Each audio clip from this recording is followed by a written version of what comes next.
Bihari.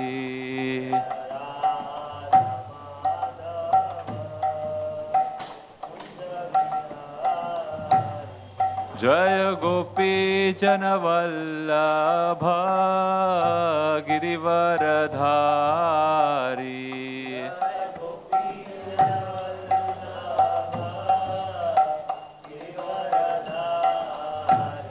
Jaya Gopi Janavallabha Girivaradhari.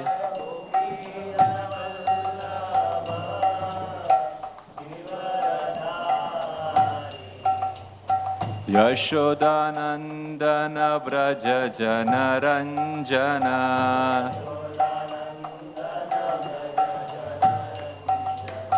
Yashodanandana Braja Janaranjana.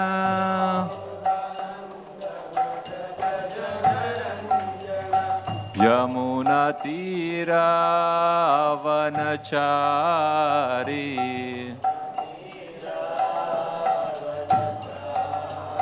Yamuna Tira Vanachari.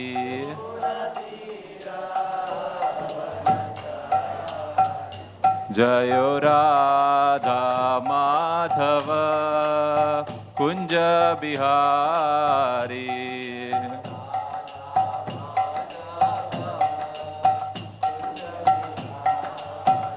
Jayo Radha Madhava Kunja Bihari.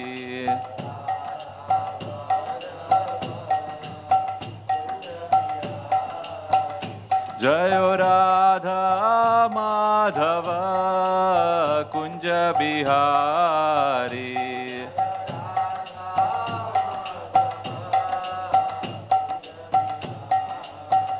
Jayo Radha Madhava Kunja Bihari.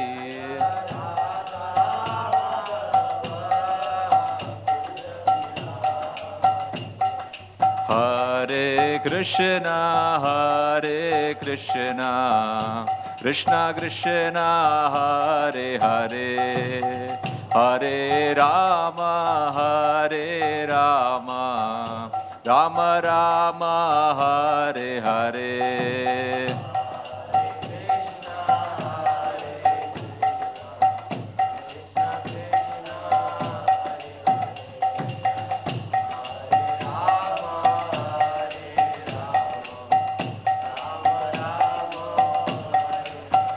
Hare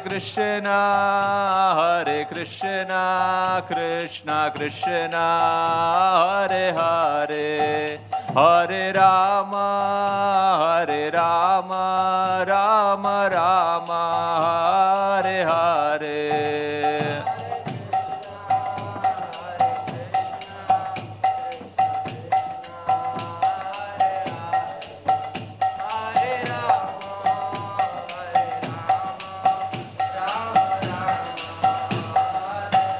Jaya Jaya Prabhupada, Prabhupada, Prabhupada, Jaya Jaya Prabhupada.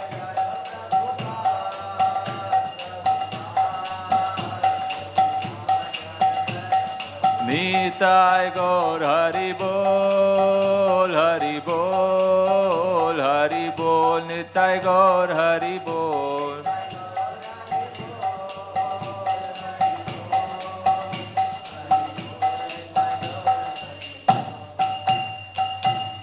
Shri Hari Naam Sankirtan ki Jai. Jai Om Vishnupad Paramhamsa Parivraj Kacharya Shtotar Shat Shri Srimad His Divine Grace Abhay Charanarvinda Bhaktivedanta Swami Shri Prabhupada ki Ananta Koti Vaishnava Vrinda ki Grantraj Srimad Bhagavatam ki Hitai Gaur Premanande. Om Namo Bhagavate Vasudevaya.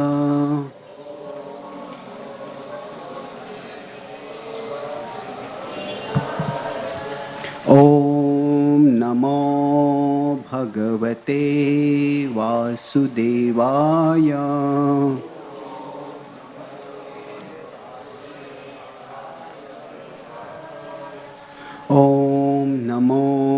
Bhagavate Vasudevaya.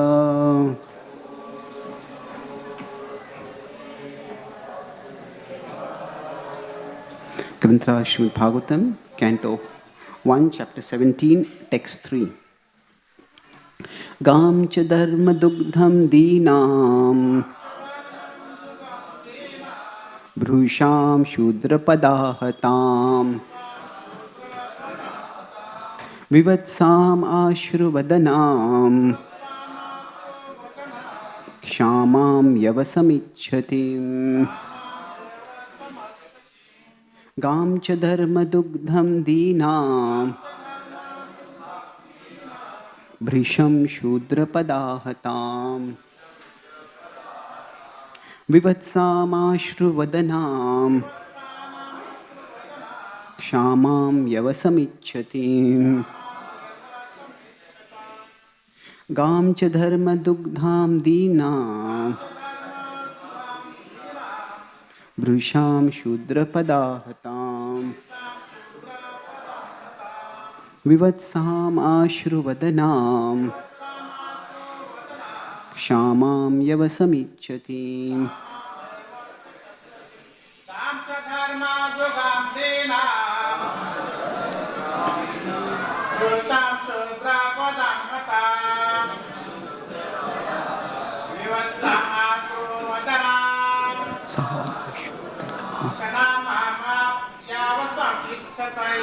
Kshamam yavasamichhatam Dharma dugham dina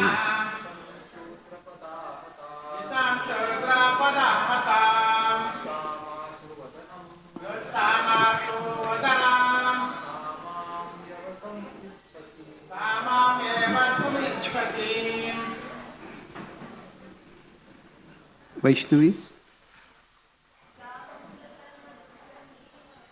Gam cha dharma dugham dinam Bhrisham shudra padahatam Ashruvadanam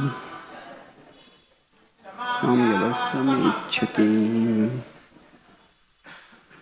Word for word translations. Gam, the cow. Cha, also.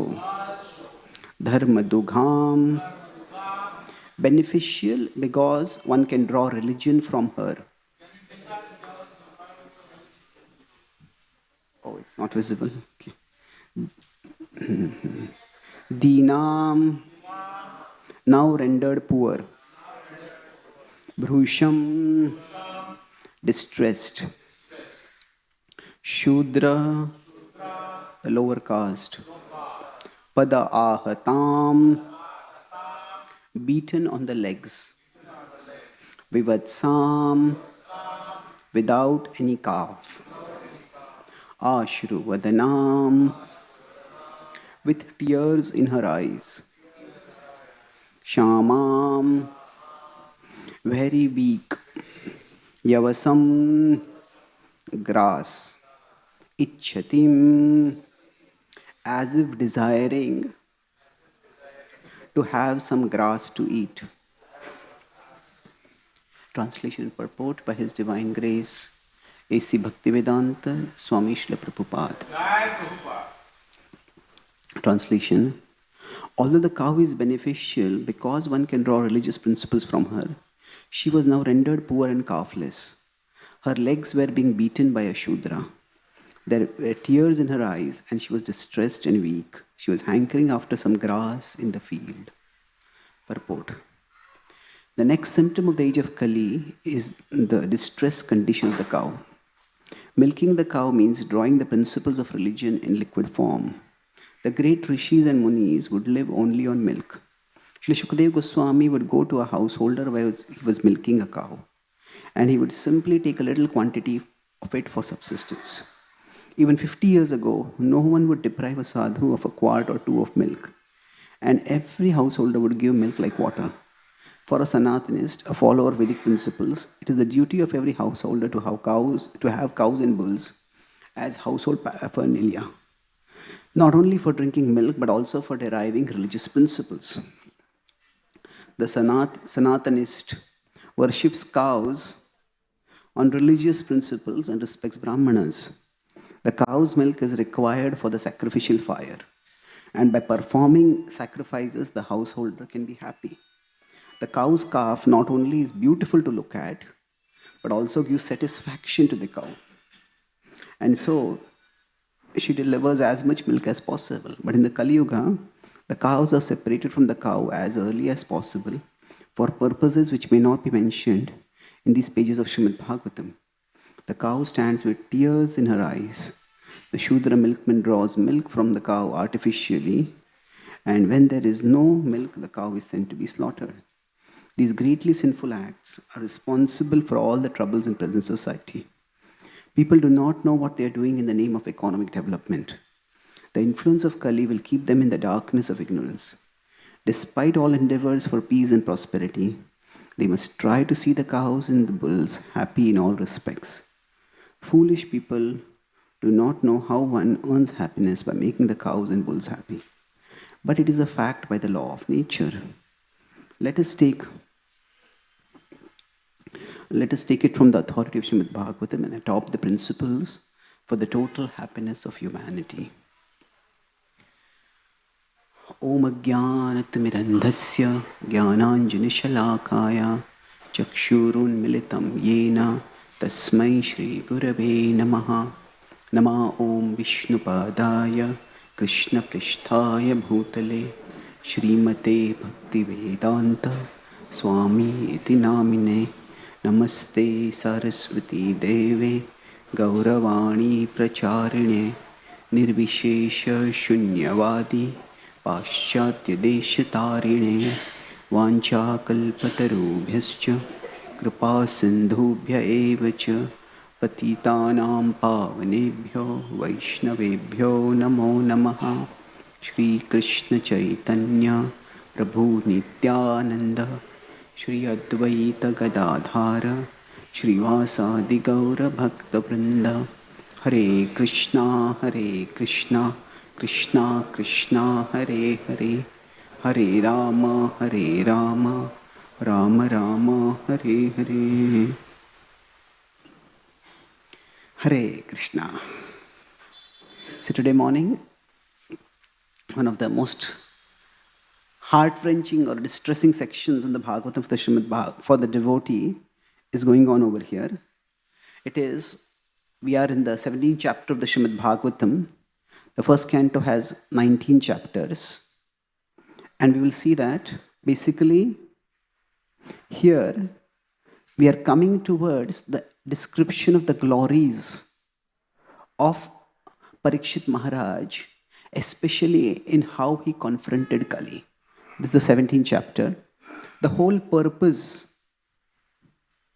of the first canto, in one sense, is to set the scene. It is to describe how the Bhagavatam was being narrated. And suppose we are told, here there is a discussion between two people. Would you like to hear it? Really, nowadays podcasts are there where two people discuss. So when we want to hear, okay, who is the person who are the people among whom the discussion is happening?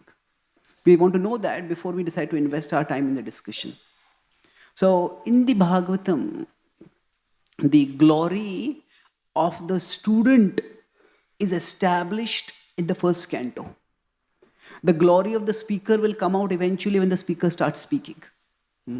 But from chapters 7 till 19, actually, essentially the backstory of Parikshit Maharaj is given.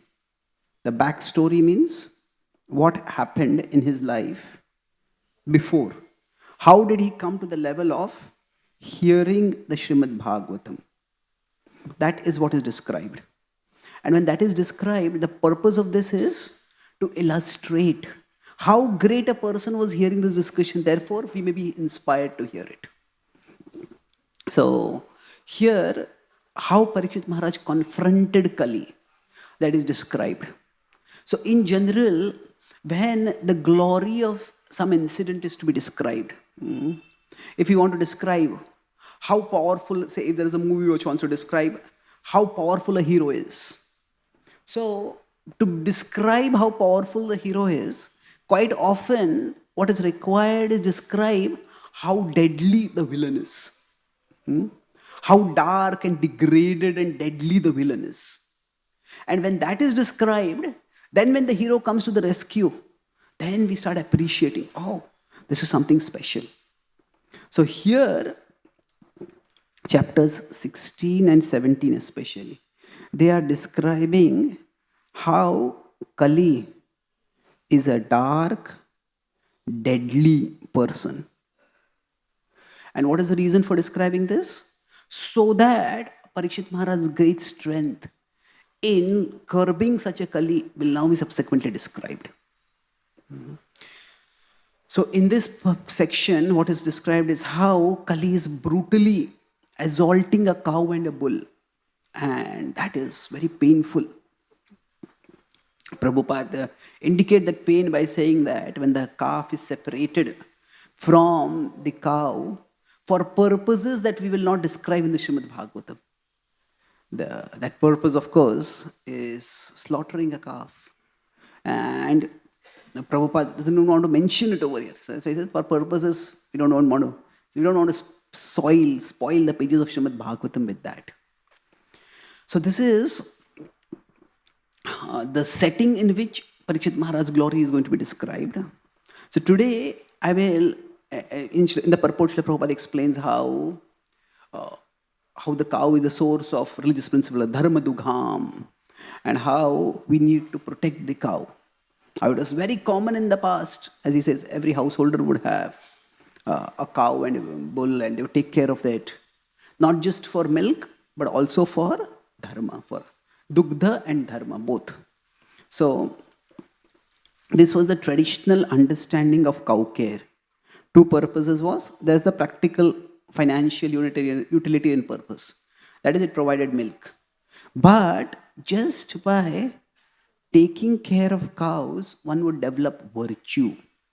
One would actually grow in one's morality and spirituality. So these two were important. Now we will discuss today broadly on this topic with this background. The topic I'll discuss is explaining cow culture, explaining cow care to the contemporary world. Because the problem is that whenever we try to explain anything traditional in the contemporary world, explaining cow care in the contemporary world. Contemporary means in the world that exists today. Why is it such a challenge? It is a challenge because most people who have grown up today, they have no idea that, okay, in the past everybody would have cows in their houses. And even if we study about history, we study mostly about the invasions and the independence struggle, not so much about cow care. So how do we go about explaining this? I'll talk about 4 broad points, which will be the overall summary of the class. I'll talk first about how the need to go beyond, we need to go beyond condemnation to comprehension. Oh, modern culture is so terrible. They're killing cows and doing this and doing that. That's okay, that is true. But we need to go beyond condemnation to comprehension. Why is this happening? What are people thinking today when they're doing this? If we don't understand this, then we will simply be condemning and not really connecting with people, not really helping anyone. Then second point I'll discuss is where cow care harmonizes with contemporary culture. So what we are doing today can be explained, and third will be where it goes against. Where cow culture goes against, cow care goes against contemporary culture. And the last point I'll discuss is basically explaining effectively what is required for that in today's world. So it's very easy. So the first point I mentioned is it's very easy to go to condemn. Oh, people are so degraded today. Society is so degraded today.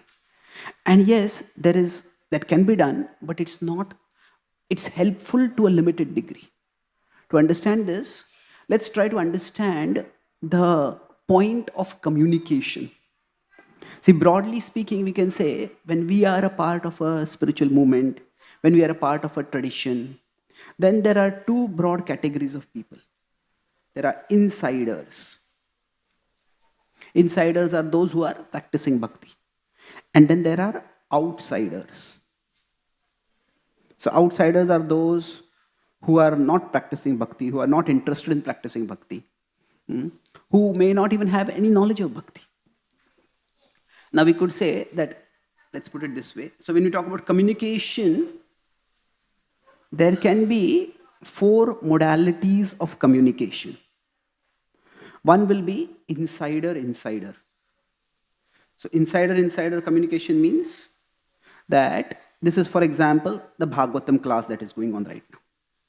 This is primarily those who are practicing bhakti, they are sharing the bhakti wisdom with others. Then there is insider-outsider kind of communication. This is what we can call as outreach. So we may go to devotees' homes, they may call their friends, and they may call their relatives, and there can be some kind of programs like that. Then, now these two are what are happening quite well in our movement. But there are 2 more modes of communication. There is outsider-outsider communication. This is largely what determines our public perception or our reputation. What do I mean by this? Say, for example, if somebody comes to Mumbai, say some visitor comes to Mumbai and they want to go to the various places in Mumbai, and they hear that, oh, and one of the beautiful places in Mumbai is the ISKCON temple. Then they will ask people, hey, should I go to ISKCON temple? And they will ask their friends, they will ask their tour guides, they will ask their relatives.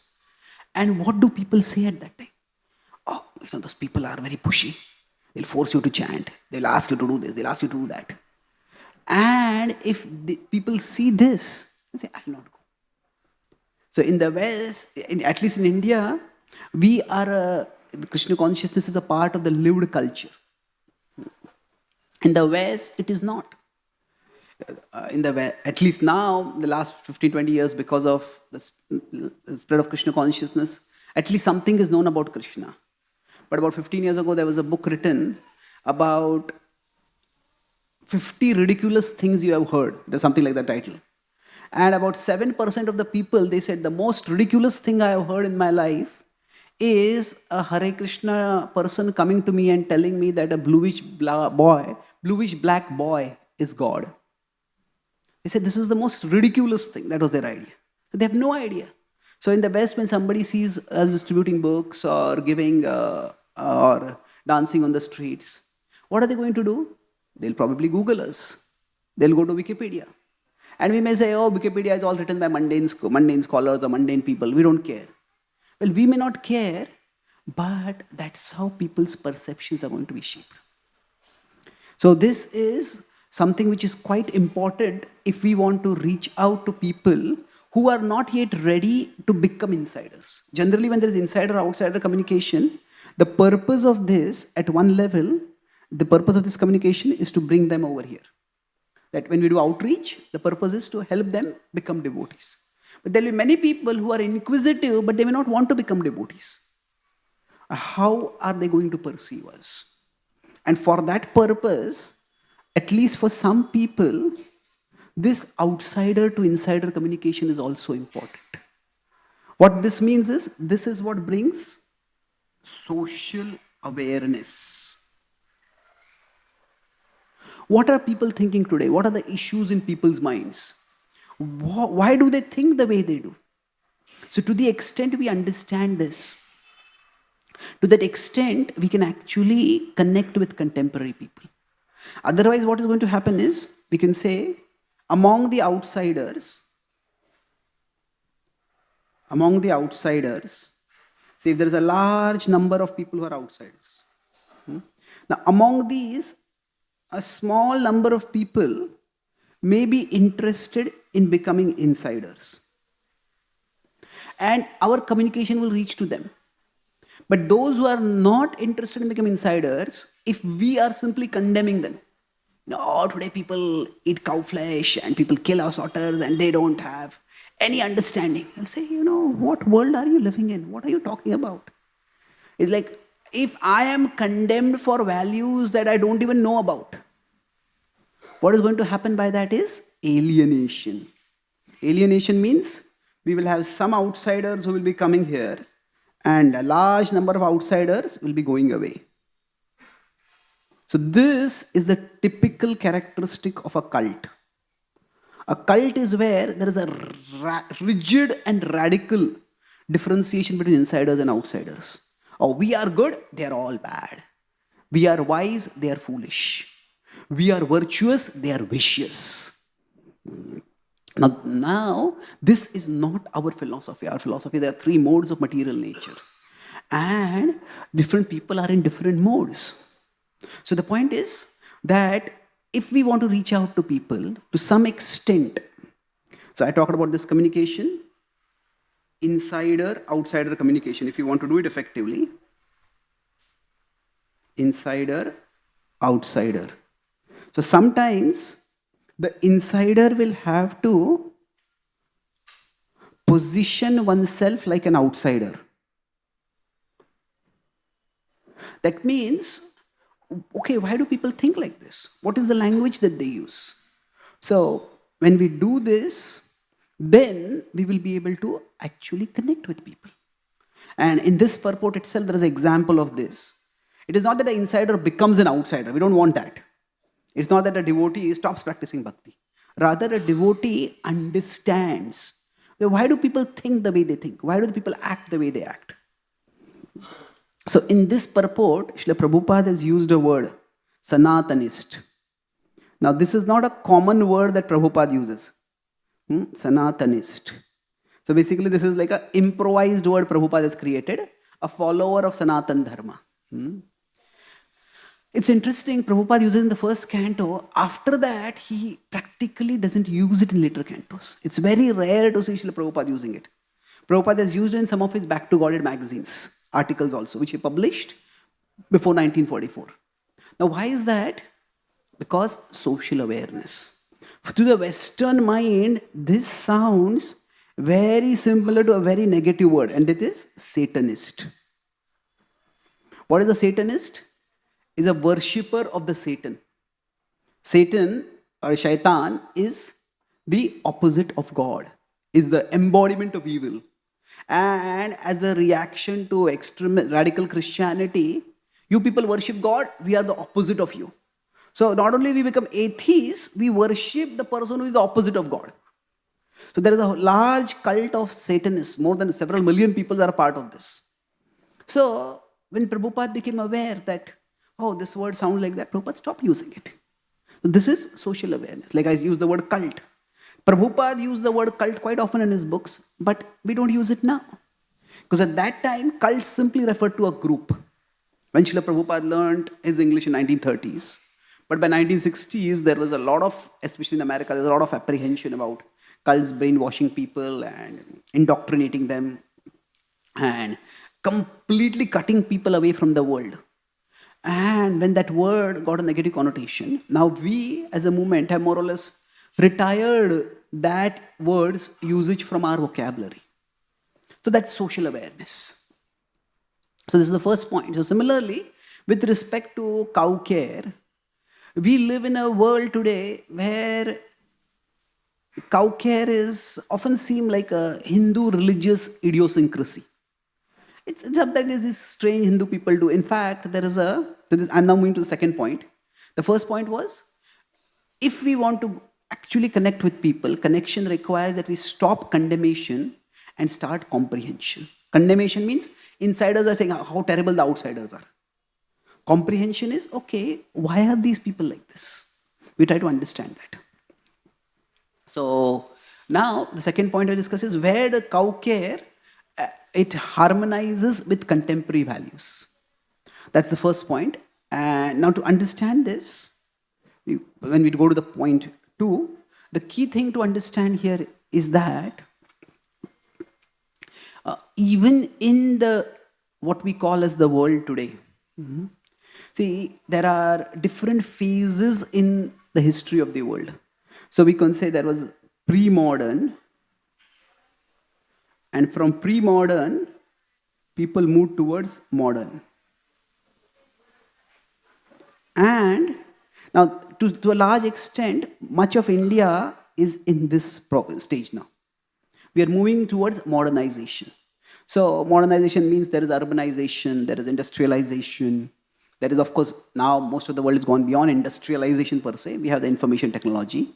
But beyond the modern is what is called as post-modern.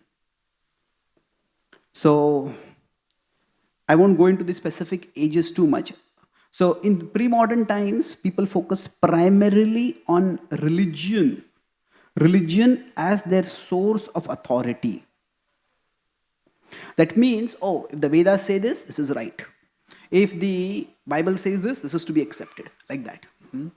In the modern times, people focused on science. Is this scientific? If it is scientific, I'll accept it. If it's not, I won't accept it. So this is the source of authority. Now, in the postmodern times, the primary source of authority is experience. How does this feel for me? How does this affect me? And much of the Western world, if you say I am modern, people say, oh, which stone age are you living in? Modernity was several decades ago. We have gone far beyond modern. So the Western world is largely gone towards the postmodern ethos. So now why are we discussing this? See, in today's world, many Indians, may they grow up in traditional families where people are still vegetarian. And then when they grow up, they think, I want to become cool, I want to become modern. And therefore, in this sense, what happens is, if you consider pre, then modern, and postmodern. So pre-modern, postmodern, modern. So what happens is, here, people often go from veg to non-veg. They think it is cool to eat meat. I'm becoming modern, I'm becoming fashionable, I'm giving up old-fashioned taboos.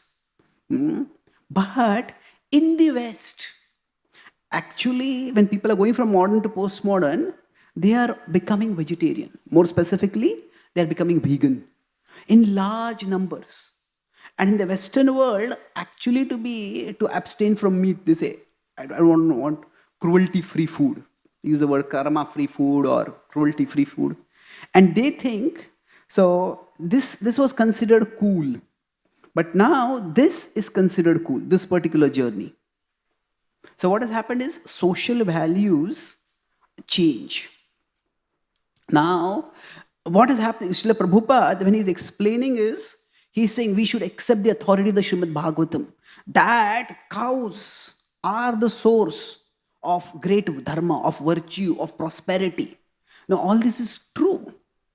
But this assumes that people are ready to accept the authority of the Srimad Bhagavatam.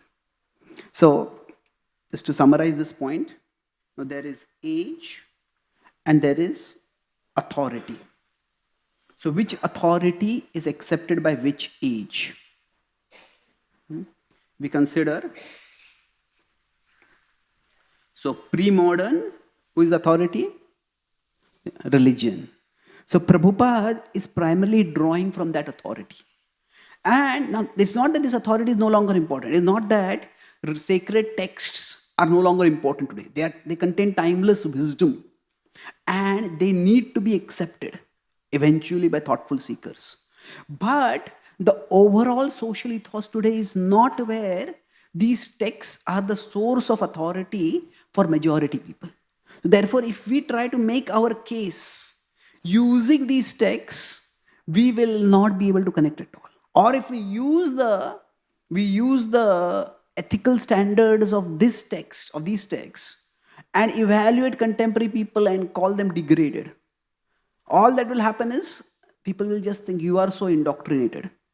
I don't care for you. So what happens is, pre-modern times, religion was the authority. In modern times, science and rationality, that is the authority. But in postmodern times, well, science has its importance, but it is not that important. Its primary authority is one's own experience. So one example of this is the popularity of yoga. Now, slowly, in the last maybe 10 years or so, many scientific studies are being done about the benefits, the physical benefits primarily, of the practice of yoga. But yoga practice went far beyond, and millions of people practice yoga. According to some surveys, 1 out of every 4th person in America has had some contact with yoga. And 1 out of 10 people in America consider themselves serious yoga practitioners. Now, how did this happen? It is not that these people, they read the Vedas and we should practice yoga. No, that is not religious authority. There were not many scientific studies validating the benefits of yoga. But what happened was, they found experience. Hey, this helps me become fitter, this helps me become healthier, this improves my looks and health and fitness, and it also helps me calm my mind, at least to some extent. So people took it up. So it was based on experience. So similarly for us, if we want to connect with people today, in today's world, in this postmodern ethos, actually there is a great opportunity to connect with people and to explain cow care in a way that goes beyond condemnation. So broadly, we could say in today's world, there are, if we consider sattva rising, we may say today's world is filled with materialism and degradation. Well, true, but not necessarily entirely true. Because even in today's world, there are various areas in which sattva guna is rising. So as I mentioned, one of them is yoga. We may say that people are doing yoga for just material purposes, and that is not the purpose of yoga. True, but at least people are, if they want to be healthier, instead of putting chemicals into their body, if they are adopting yogic practices, that is sattvic. So the ends may not be sattvic right now, but at least the means are literally sattvic. So yoga practice is one thing. Then another thing is environmentalism. A lot of awareness about how we are affecting our environment, how indiscriminate industrialization is likely to cause devastating and possibly irreversible consequences on the fragile ecosystem and the biosphere that we live in. So that's environmentalism. Third is mindfulness, where people are looking for mental health, but even people who are non-spiritual, many of them are quite hesitant about taking pills. Are there some other means? And mindfulness has become huge. I was in Silicon Valley, in San Jose, and I was invited to speak in Salesforce. So it's one of the top companies, Fortune 500. So they have an entire floor dedicated for mindfulness meditation. So people during their office hours, not an entire floor, one section of a floor, where people, when they are feeling too stressed or they're not able to focus, during their office hours, they can come to the meditation room and they can just do some mindfulness. And their companies have paid seminars where they invite speakers to come and speak. And the last is what I mentioned, veganism. So these four are areas where there is a rise in sattva. And now cow care, if it is presented properly, actually there are a lot of people who can appreciate it. So veganism. Now, the reasons why veganism is spreading are multiple reasons. One of them is, there is a great myth that there will be a protein deficiency and you cannot be healthy, you cannot be physically strong. But what is being found is vegetarian food is much healthier for people. And beyond that, there is the aspect. The health is, you could say, secondary, but the primary is the violence. As more and more people are becoming aware of how violent meat is, then people are becoming more and more aware. And they become alert. No, I don't want to be a part of this. And then, of course, there is, again, environmentalism. This is where the two gel with each other, or they overlap. Intersectionality is a word sometimes used for this. That people who are aware of the environment, they know that meat is far more costly for the environment in terms of food and air, in terms of water and pollution and things like that. So I won't go into this. My point is this, that there is a significant opportunity even for people who have no religious inclinations, for them to also start appreciating cow care. So there is a form of, now, these four things, as I said, there is intersection of these. So one opportunity that is being tapped in the Western world, and slowly I think it will happen in India also, is that when people are depressed, there is a form of non-intrusive, non-invasive therapy that is called as equine therapy. Equine therapy means that a person is told, you go to a stable and take care of horses. And just spending time with the horses, brush them, not ride them, but just brush them, spend time with them. And they found that just doing this actually brings down people's depression. The idea is, when there's depression, you feel, I just don't want to do anything at all. Sometimes in spiritual life we say desires are bad and give up desires. Well, not exactly. Yes, we want to give up desire so that we rise. If there is sattva guna, sattva, rajas and tamas. There are goodness, passion, ignorance, and then there is shuddha sattva above this. So the purpose is not so much to give up desires as to raise consciousness upwards. And this means we take up higher desires. If people simply give up desires, oh, this is materialistic, this is temporary, this is all, simply give up desires, what happens is, no desires is a singular most important characteristic of depression. A person who is depressed, they have no desire even to get out of the bed. What is the point of getting out of the bed? What is the point of living? Of course, they'll get out of the bed to eat food and watch TV and play video games. But beyond that, why do anything else? So just demonizing desires can be damaging for people. So what happens is, when somebody is depressed, they go to a stable, they take care of horses, and they see, I can make a difference. This horse is reciprocating with me. And what happens is, they start feeling better. They feel that if I try to connect with humans, maybe humans will betray me. But animals won't betray me like that. So taking this same point, now devotees are pioneering what is called as bovine therapy. Bovine, equine is the adjective for horses, bovine is the adjective for cows. So another way is called as cow cuddling. So cow care sounds, go seva sounds very old fashioned. But cow cuddling, oh, that's very cool. I want to go and cuddle cows. But essentially, what are you doing? We are actually doing the same thing. We're taking care of cows.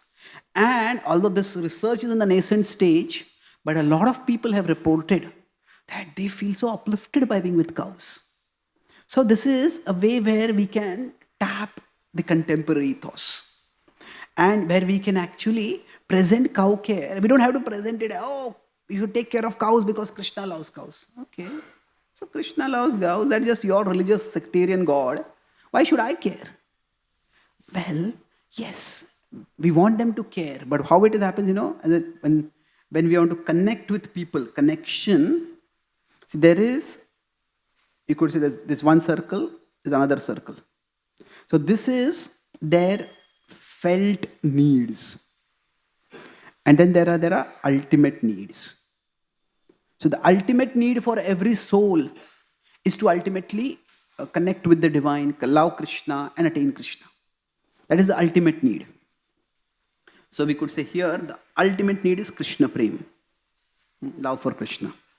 Now, immediate need may be pleasure, maybe relief, maybe just stress management, you could say stress relief, depression relief or something like that.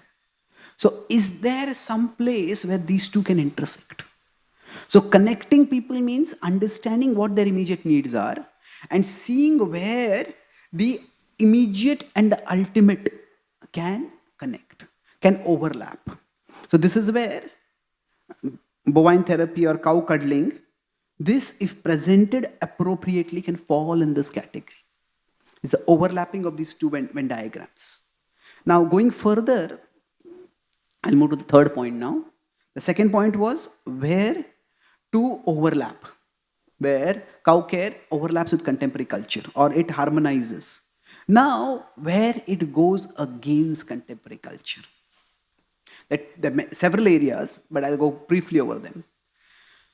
Somehow, the way things have been propagated in the West is that a lot of Vedic values, yogic values, a lot of Indic values have been adopted, but it is like, I will use whatever word you can, Indic, Vedic, yogic values. Indic values in the West have been adopted, but if you see, the credit is not given to Vedic wisdom or Vedic culture.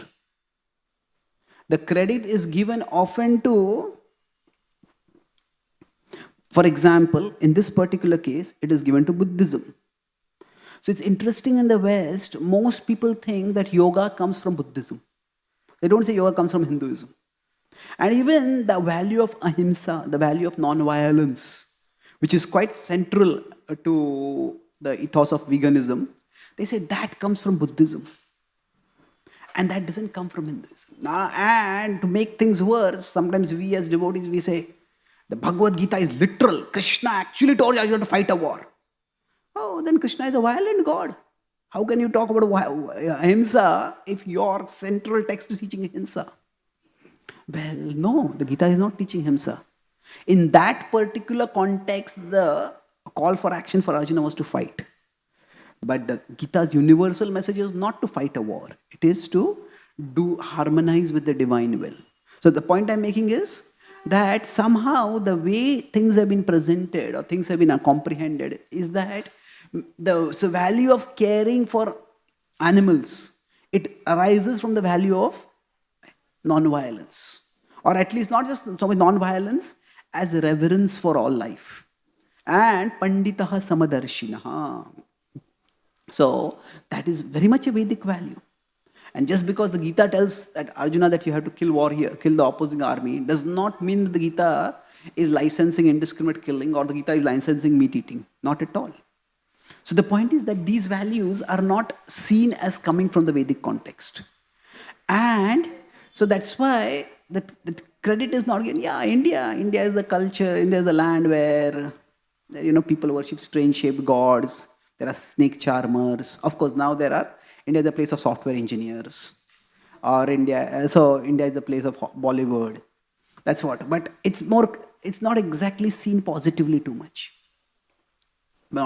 So what do we do? See, here what happens is if we say, oh, our tradition is, it also talks about reverence for all life, and we care for cows. But this doesn't work. Why? Because people, especially in the West, are quite, you could say, the default attitude is skepticism. Not cynicism, but skepticism. That is, if I tell you something, the first thing is, how could this be wrong? Is this really right? So we could say this is a key difference between the West and the East. If we consider there's authority and subordinate. So in the East, if we have authority and subordinate, the first attitude, the default attitude is faith. Yeah, okay, this person is in the position of authority. They must be knowing something. I have faith in them. But in the West, the first attitude is doubt. If an authority is saying this, they must have some agenda. They want to hold on to their power. And this value system that they're talking about is simply to control us. The default attitude is doubt. So what happens is, today, if we say we care for cows, well, for a skeptical mind, Are you caring for cows because you are a virtuous person who cares for animals, or is it you're caring for cows because your religion tells you to do so? And if your religion tells you to do so, that only shows how religious you are. That doesn't show how virtuous you are. There's a difference between the two things. That cow care, what is the source of it? Is it your religion or is it your virtue? Now we may say religion is the source of virtue. Well, that is true, but that doesn't work so well. Just last month, Shamanand Prabhu and I, we had taken about 30 Western people, new people, not devotees, so outsiders we can say, taken them on a tour of India. And one of the things that they expressed everywhere is wherever they went, the pitiable condition of dogs. And they said there's one woman, she had come, she is actually a part of a dog rescue team in, I think, in some part of America. So she just sent some pictures of how the dogs were lying on the streets. And she said with sending those pictures on Insta or Facebook, she put that, and within 1 hour, she collected $400 to donate to the animal shelter to take care of dogs over here, sorry. So the point is, your philosophy teaches you to teach all living beings equally. But you care for cows, but you don't care for dogs. And what does that show? That shows, it's not that you're concerned about animals, you're concerned about your religion. And that only shows what a religious person you are. And religion is often associated with extremism or sentimentalism. And you'll say, yeah, that's just your religion. That is why nowadays, again I said, like cow cuddling is much more cooler than go seva. So Goshala is a word which can appeal to traditional audiences. But the word that appeals to contemporary audiences is animal shelter. Animal shelters are big and a lot of people give a lot of funds for this. So the point again is that it's for each one of us to recognize who we are speaking to. Now, India's population is so large that there are a large number of people who are in the traditional audience also who are ready to become insiders. And most of what I spoke today will be completely irrelevant for them. What is the Shastra in all this?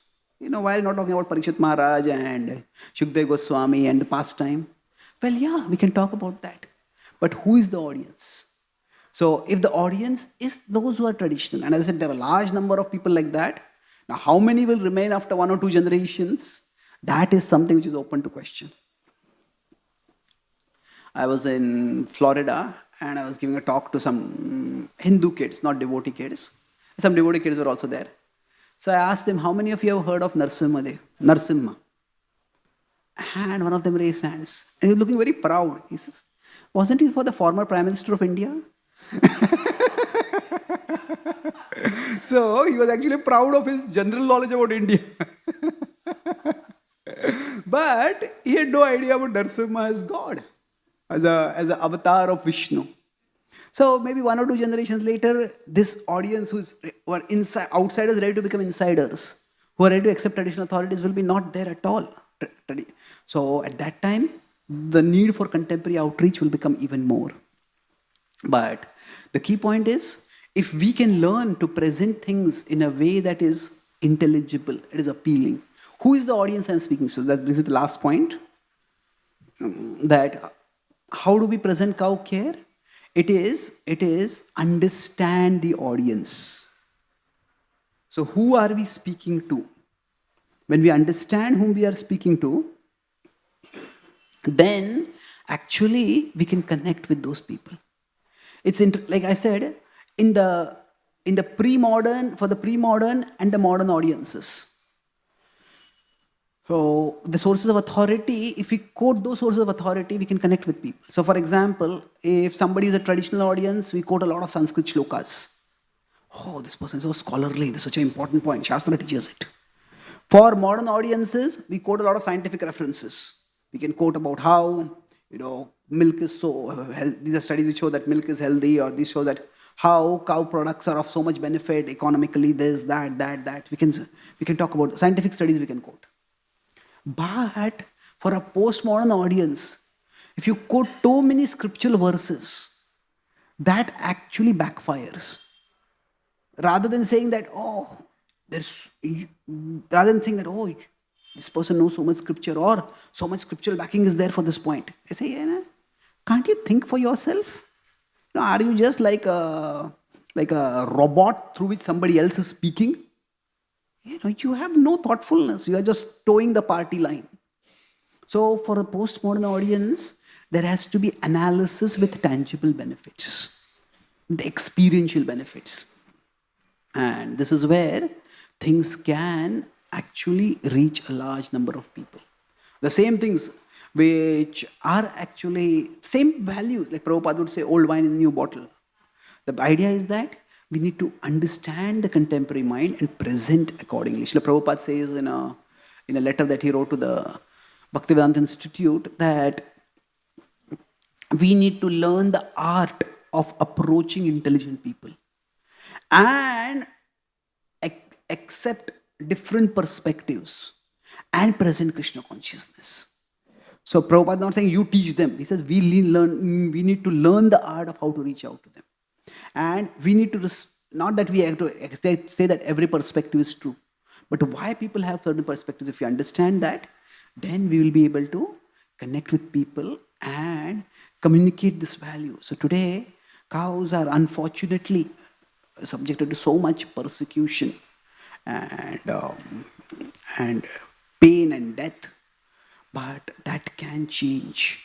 That will change, but it is for us to make sure that we communicate in such a way that people feel inspired to bring about that change. We can bring about that change with our own finite resources. But if we can inspire others, then they can bring about this change at a far bigger scale and to a far greater effect. So to summarize, I discussed 4 points today. That the first point I talked about was, the broad topic was explaining cow care in the contemporary world. So we talked about 4 modalities. We talked about how to do outsider communication. That is the primary thing. Insider is like scriptural education directly. Outsiders for the outreach. But outsider will determine our reputation. And for that, some amount of insider communication to be aware of how people think. So rather than condemnation, we focus on comprehension. What's happening? Why do people think and act the way they do? And then second point I talked about was where cow care and contemporary ethos, they overlap. That is the overlap part we discussed. So this is that veganism is one of the 4 things where veganism, environmentalism, mindfulness and yoga are 4 areas where sattva is rising. And if presented properly, the idea of cow care, like I talked about bovine therapy, cow cuddling, this is appealing and it is growing just like equine therapy is growing. Then where the two don't overlap, or that we talked about is especially the primacy is it given on religion or is it given on virtue? That are you taking care of cows because your religion tells you to do it or because you are a good person who is concerned about it? Well, it might be both, but what is the primary emphasis? So if we present cow care more as a part of the ethos of reverence for all life, then not just because it's our religion that tells us to do it, then it's possible for us to also tap into this broader ethos. And the last point I discussed was about how it is important for us to understand our audience. So for a traditional audience, we use traditional sources. For a contemporary audience, we may need to use something that is intelligible to them, and that is how we can have effective outreach. Thank you very much. Hare Krishna. Are there any questions or comments? Yes, Prabhu. Thank you, Prabhu, for a wonderful explanation about cow care. I just wanted to understand this principle. Like, of course, in India, we take care of cows mostly because of it is connected to Krishna and it is part of religion. When it comes to dogs, so there is a inherent, you can say, some distance we want to keep it. Because that also because what we have been taught. So to get away with that thought about just like you gave that example of that lady. So that is very difficult. When I find myself to connect with the dogs, is becoming very difficult. So then in that connection, the people generally they identify, oh, this is a hypocrisy in the sense. You take care of cows and you don't take care of dogs. Of course, we have as a living entity, we take care of that aspect. But to, like, the way West take care of dogs, that I don't think so. Means that may come in our... Yeah. See, the way we take care of cows through the Vedic values that we learn, there is some distance from the dogs. So what do we do about it? Or how can we take, can we care for dogs the way we care for cows? Well, there is this ongoing discussion for which we don't really have a clear resolution. See, there is the spiritual and there is the cultural. So the cultural is one way to the spiritual. But is it the only way to the spiritual? So for example, there is another culture. So say in this culture, let's not talk about cows and dogs right now. Let's talk about something else. Let's talk about, say, there's a particular culture in which a particular food item is liked. So there's parathas. Food is a part of culture. There's another culture where pizzas are what are liked. So does a person have to, if they want to become spiritual, can they become spiritual from their culture, or do they have to come here and they have to go here and become spiritual? That means, if somebody likes pizzas, that's what they grew up eating, that's what is a delicacy for them. So do they have to develop a taste for parathas and then they grow spiritually? Well, broadly speaking, we say not necessary. We also say it's not necessary, but somebody who is taken parathas has to start taking pizzas. This can also happen. That's not necessary. So the idea is, with respect to some aspects of culture, so when Srila Prabhupada had this discussion with Allen Ginsberg, when I started Western outreach, His Holiness Radhanath Maharaj told me that every devotee who is going in the West should read that conversation between Prabhupada and Allen Ginsberg. There's a brief conversation in Hare Krishna Explosion, but actually it's much more detailed in the Veda base. So there, Allen says that three things. He says, you appear very Indian and you won't spread in the West. And he says because of the food, the dress, and the third thing he talks about is something like the language. So, and Prabhupada actually is very broad. He says, whatever food you want, you can offer. And you can wear any dress and you can grow in bhakti. And language, he says, Prabhupada says, any names of God you can chant. So, the point is that Prabhupada is very inclusive. Now, some people say that was for PR purposes. Well, Prabhupada didn't say that I was speaking this for PR purposes, for public relationships only. So now there are two broad approaches that from whatever culture one has, one can rise towards spirituality. So as I said, whatever food one takes care, whatever dress one wears. Now dress, our dress should not increase our bodily consciousness. So basically a person should dress modestly. Now what does modest dress mean? May be different in different cultures. But basically the idea is that dress should not be increasing our bodily consciousness. It should help us to, and our dress should not increase others' bodily consciousness also. That is also there. The idea is that so similarly with respect to language. It's only when I started going to the West that I realized how difficult of an obstacle language is for people. Now, the Mahamantra is not a problem. But write our names itself. As Shaman Prabhu and I were going together, we went West. Just neither of them could, these people were there for us for 30 days, they just couldn't pronounce our names. So they're telling that we refer to you as the short monk and the tall monk. That's how they were referring to us. And finally, one of the women, she said, last day when we were leaving, she said that, that Chaitanya. I said, how did you get my name? He says, finally, said, I just thought of Tanya taking chai. So it's very difficult for people to sometimes connect with certain aspects of our culture. So now, having said this is the spiritual level, this is the cultural level. So now, cows, where do they fall? Is it cultural or is it spiritual? That's a difficult question. We can say that it is clearly spiritual because Krishna loves cows. That is definitely true. Nobody is denying that. But does that mean that a person who is born here has to love cows in order to love Krishna? Well, we may say yes. Well, really? Then does a person who has to love Krishna has to love flute also? Does a person who has to love Krishna has to start wearing peacock feather or love peacocks? And we say, no, cows have to be taken care of because that's a part of our culture. True, agreed. No doubt about it. Because it's not just that these are not ornaments like peacock feather or flute. It's like an ornament. But cow care is a part of our value. So we could say that cow care is not just the Indian culture, it is also spiritual culture. And that's why it has to be taken care of. And that's why anybody who wants to love Krishna has to some extent at least develop care for cows. They may not dedicate their life to that, but some amount of appreciation has to be developed.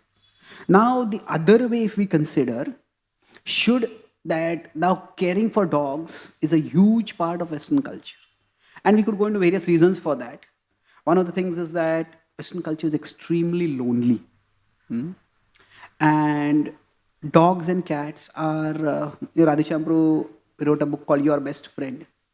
So when he was presenting that book to the West, the first thing that several Western notices, most people will think this refers to a dog. It's a book about dog and dog care. It is more about, it is a Paramatma, how is your best friend, Surudam Sarvabhutana. But it's very different. So what do we do? Well, if we want to do Western outreach, or if we want to reach our Western audiences, we may have to overcome some of our inhibitions. Now, does that mean that we will have dog, we as a movement will start establishing dog care centers? No, we don't have to do that.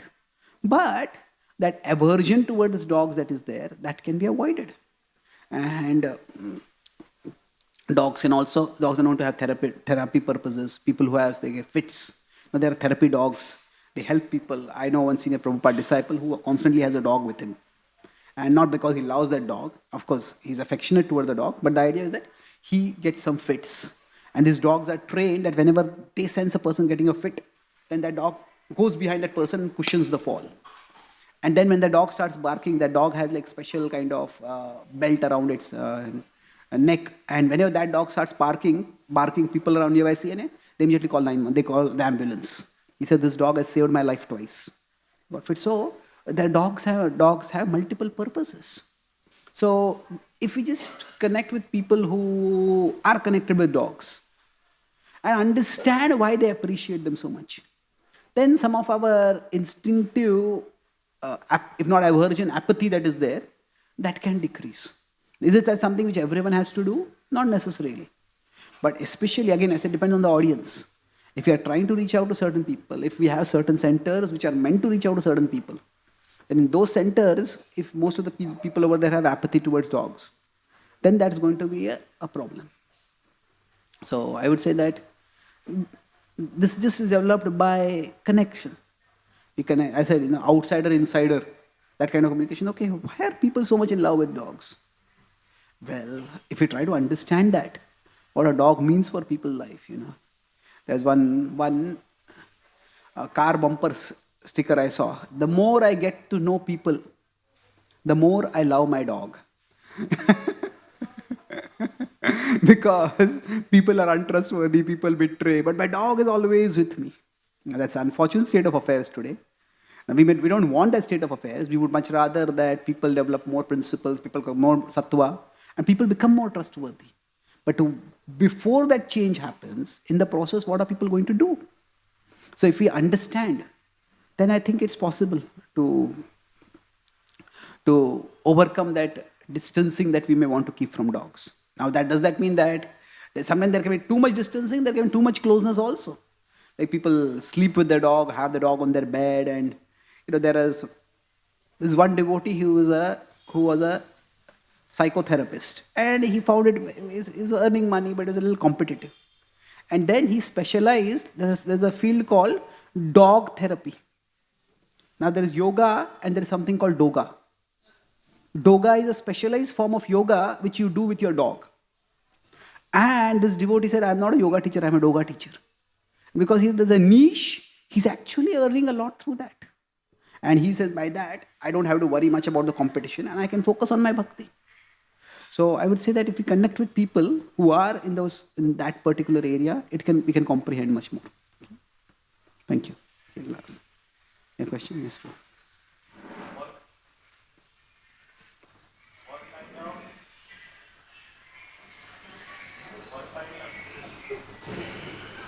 You can just speak, I'll repeat the question. What kind of karmic reaction are given when we are involved in selling meat? So, what kind of karmic reaction is involved when we are involved in selling meat? The first thing is Krishna says Gahana Karmano Gati. Karma is complex. And we are not the super soul, so we don't know exactly in what context a person is doing that. And context means, see, there is, broadly the Mahabharata says, there is, if you want to understand whether action is right or wrong, which means basically understand that. So, karma, if you want to understand what is right and wrong, there is the content of the action. What is the action being done? Then before the content comes the intent. Why is the action being done? And after the content comes the consequence.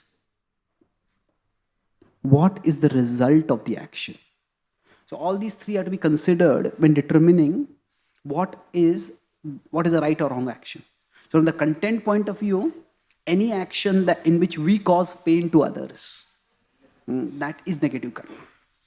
And there will be a consequence of that. So now, and there will be a karmic reaction for that. Now what is the intent?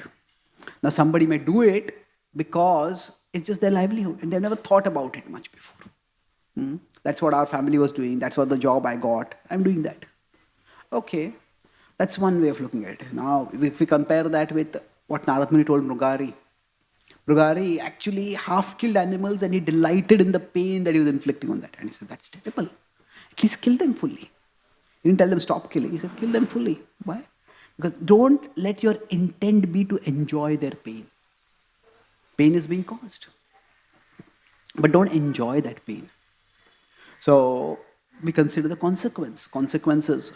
If a person is in a particular profession, but nowadays, even at least with respect to meat, the slaughterhouses, there is at least some awareness of the kind of regulations that are there. In the West, this is, because of the influence of veganism, this is becoming more and more aware.